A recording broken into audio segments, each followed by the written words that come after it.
মানে কালকে 2টার সময় আমার মায়ে মাস্টারবাদ গেছে। সেটা 2টার সময় মাস্টারবাদ গেলে 2টার সময় মাস্টারবাদ থেকে আইলে 2টা মাস্টারবাড়ি হয়ে আইলে 4:30টার সময় আইবার কথা। মাস্টারবাদ থেকে আইবার সময় সে আমার মায়ের রাস্তা থেকে তুলে লিয়ে যাবে। কে যে ছেলেটা নিয়ে এসেছি কি নাম? নামটা আমি চিনিও না, জানিও না, আমি খুঁজে কথা না। কি মনে হয় কি কারণে তুলে লইছে? কী কারণে তুললে আনছে এটা আমি সারাটা পুরো বিষয়টা আমি জানি না। মেয়ে কি তার আমি তো খোঁজারটা নেই, আমি তো জানি না। তা আপনি মামলা করলেন, মামলা করছে যখন আমার মায়ের আনছে নিজের মুখে ঠিক আছে ওখানে আপনি কিভাবে বুঝছেন যে কেউ তুল্লা নিচ্ছে বা তুললে আনছে ওই কইছে তো এখন এর উপর মনে হচ্ছে হচ্ছে মুসলমান আর আমি হয়েছি হিন্দু। আপনি চিনতেন ছেলেটাকে? না, সে যে মুসলমান আপনি কিভাবে জানেন? এখানে আমরা শুনছি আমরা এই মুসলমান। আজকে সকালবেলা আমার কাছে হঠাৎ করে আমাদের যে বিশ্ব হিন্দু পরিষদ এবং বজরং দলের কার্যকর্তারা প্রায়ই আমাদের রেল স্টেশন বা এইসব জায়গাতে আমাদের যে কার্যকর্তারা আছেন এদিকে যাতায়াত করেন, বা আমাদের যে জিহাদি কার্যকলাপ, যে মুসলিমরা যে জিহাদিরা যে বিভিন্ন ধরনের কার্যকলাপ করছে মানে সেই বিষয়ে তারা মানে নজর রাখেন। তো সেই হিসেবে একটি ছেলে এবং একটি মেয়ে দেখে মনে হয়েছে মেয়েটি নাবালিকা, হ্যাঁ, তো এবং একটি ছেলের সাথে বসে আছে। তো আমাদের কার্যকর্তাদের একটা সন্দেহ হলো যে নাকি এটা হয়তো বা কোনো ধরনের কোনো নেগেটিভ বা কোনো লাভ জিহাদের ঘটনা হতে পারে। সেই সন্দেহে তাদেরকে আমাদের জিজ্ঞাসাবাদ করেছিল আমাদের কার্যকর্তারা। জিজ্ঞাসাবাদ করার পর তারা জানতে পারলো যে ছেলেটি মুসলিম এবং এটি হিন্দু, এবং তৎক্ষণাৎই ওরা আমাদের যে এখানে জিআরপিএফ যে থানা আছে রেল স্টেশনে, তো ওই থানাতে তারা অভিযোগ করে এবং তাদেরকে থানার হাতে তুলে দেয়।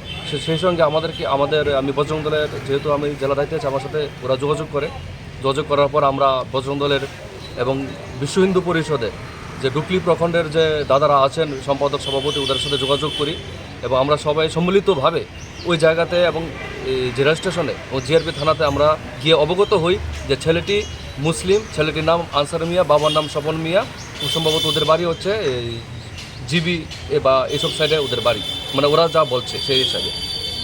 আর মেয়েটার নাম হচ্ছে রূপা সরকার, হ্যাঁ, বাবার নাম কী বলছিলেন সুনীল সরকার, এবং মেয়েটির বয়স 16। মানে যা মেয়েটির মা বা বাবা যা বলেছেন তাদের বক্তব্য যে মেয়েটি নাবালিকা মেয়ে। তো সেই অনুপাতে আমরা, যেহেতু আমাদের এই পূর্ব মহিলা থানা এলাকাতে তাদের বসবাস, তাই আমরা আজকে এখানে ওই জিহাদির বিরুদ্ধে আমরা মামলা করেছি।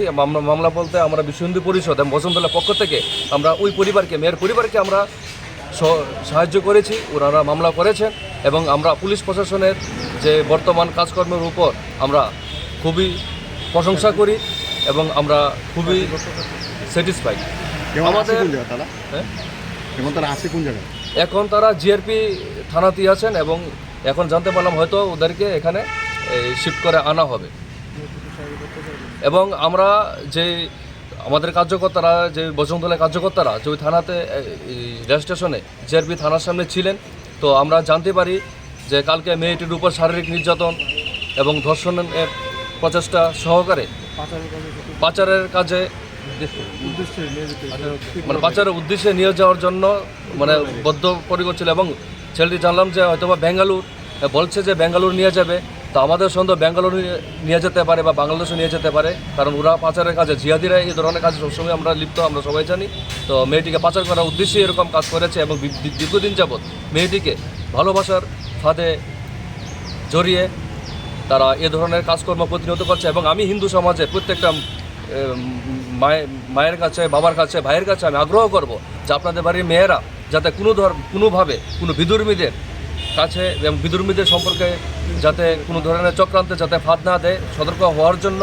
এবং আপনাদের নিউজ চ্যানেলের মাধ্যমে আমি এই বার্তাটি হিন্দু সমাজে প্রত্যেকটা ঘরে ঘরে পৌঁছে দিতে চাই। বজরং দল এবং বিশ্ব হিন্দু পরিষদ আমরা এ ধরনের জিহাদি কার্যকলাপের বিরুদ্ধে আমরা বদ্ধপরিকর এবং আমরা হিন্দু সমাজকে আগ্রহ করছি আমাদের এই কাজে আমাদেরকে সহযোগিতা করার জন্য। জয় শ্রীরাম। আপনার নাম? আমার নাম কৌশিক পাল, আমি বজরং দলের পশ্চিম ত্রিপুরা জেলা সংযোজকের দায়িত্বে আছি।